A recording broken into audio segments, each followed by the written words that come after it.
Hello, people of the world and beyond. Today, we're talking about the crown or seventh chakra point. It is located typically around the head or just above the head, radiating up, um, hence the name crown chakra because it sits around your head like a crown. Its color is typically purple, like a deep purple or white. Um, so, this chakra helps connect us with energy or consciousness that is without form, like different dimensional entities like ghosts or spirits. It can help stop limiting patterns. It's a gateway to the cosmic self, meaning like our divine self. It's a gateway to, our divine self, pretty much, our higher self. And depending upon your spiritual beliefs, we have a connection to our higher self all the time. They're just in a different state of consciousness or dimension, or, you know, could be your higher self, could be your future self. Your spirit guides could be your higher self. There's definitely different ways to think about everything that's been, I guess, put out there. But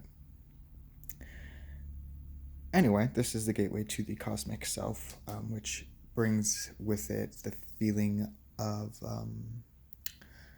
connectedness to everything. Like, we are absolutely connected to everything. Um, and what I mean by that is it's like a spider web. I know that's like a very basic way to explain it, but if you think of like a white spider web, um, it sounds kind of weird, but everybody is related. I know that sounds really weird, but like everybody has a cousin who has a cousin who has a brother, and on and on and on and on. And not just in the form of family, in the sense of um, being an energetic being on like any level, is we're all made of energy. We all come from source energy.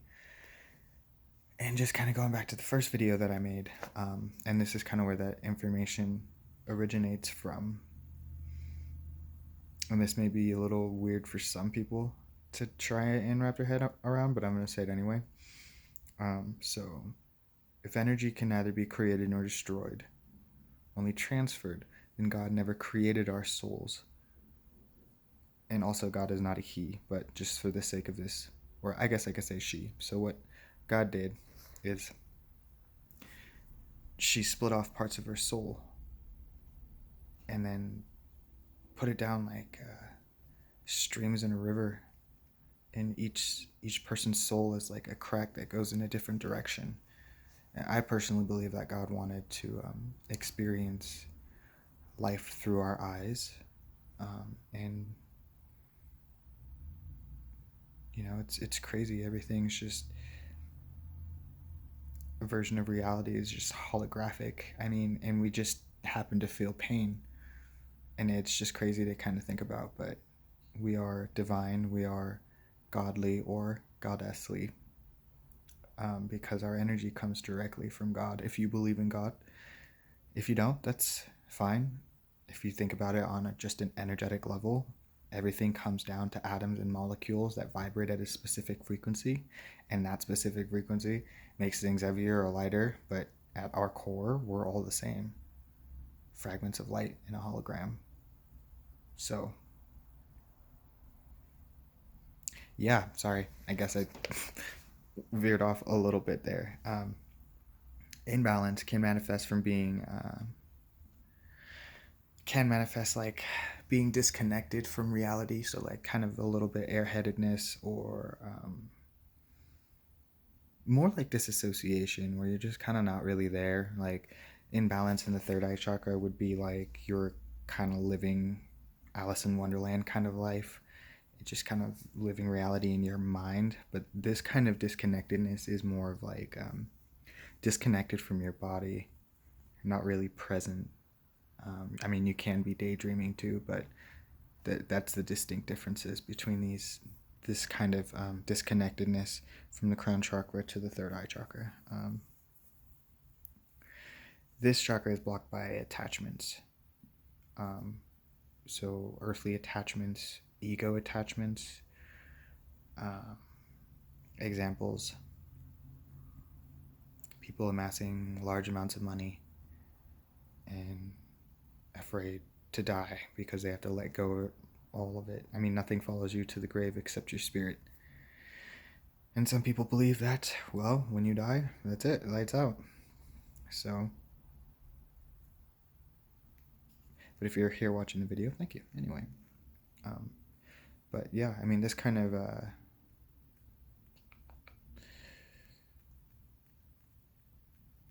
disassociation,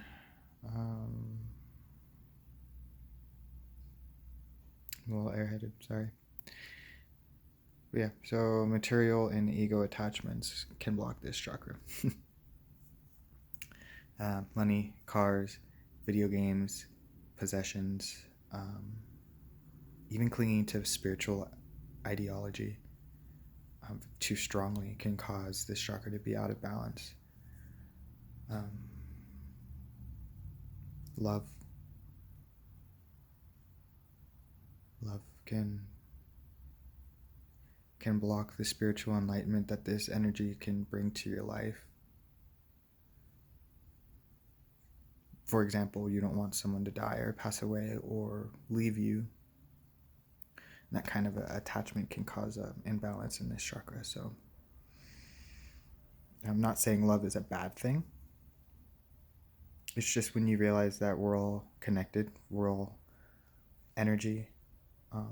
We all go to the same place when we die. Some people call it heaven. I don't personally. It's just a different dimension. But it has to be really like a really, really strong feeling or sensation for you to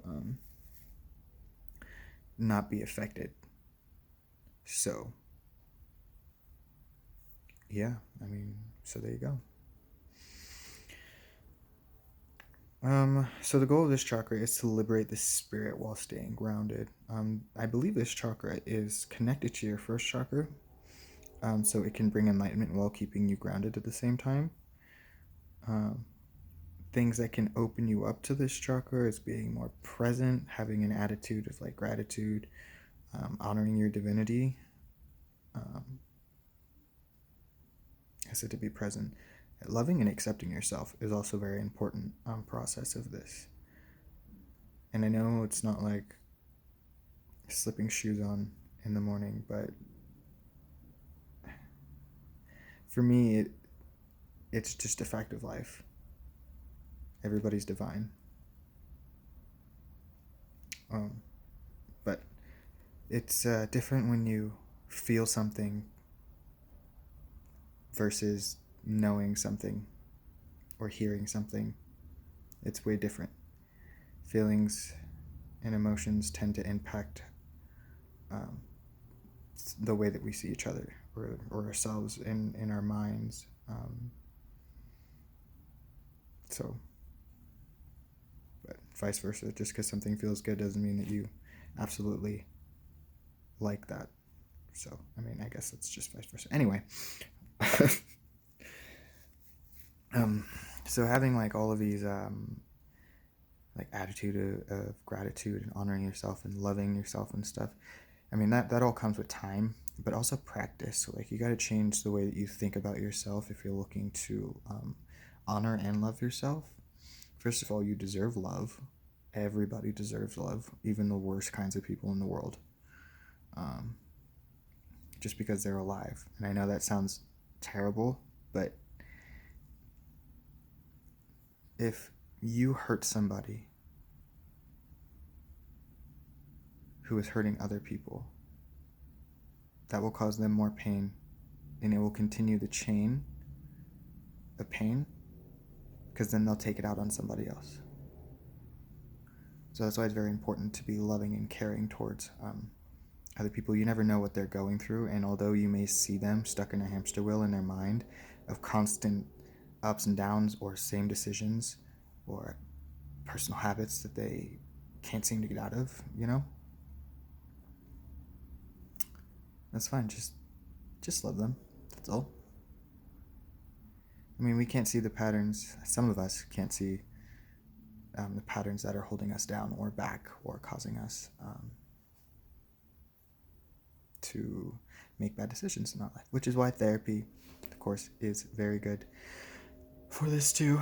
Specific types of therapy for specific like traumatic events would be helpful, or anxiety, panic attacks, depression. Definitely try and get help. But also, if you're not ready to accept help, the help will be ineffective. So I spent a long time spinning around and around and around and around and around and around until I reached out for help because I was starting to get dizzy. And that was just one pattern that I recognized about myself. So anyhow, meditation is also good for this chakra, of course. Breath work. This is also one of the tantric centers in the body, so breath work is really good for any of the chakras, honestly. I believe that's it. Yeah. Be kind to yourself. Be grateful for what you have, but don't become attached to it. All the money, drugs, video games, party's gotta end someday, man. So,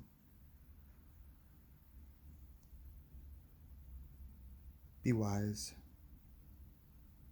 That's where wisdom comes from, is this chakra too. So, yeah, be wise about your choices and patterns and self-aware of what you can change and try not to worry about the things that you can't. So, it's all about perspective. All right, man. And ladies, or anything non-gender specific or non-binary. Did I say that right? Yeah. So, humans and non-humans. Peace.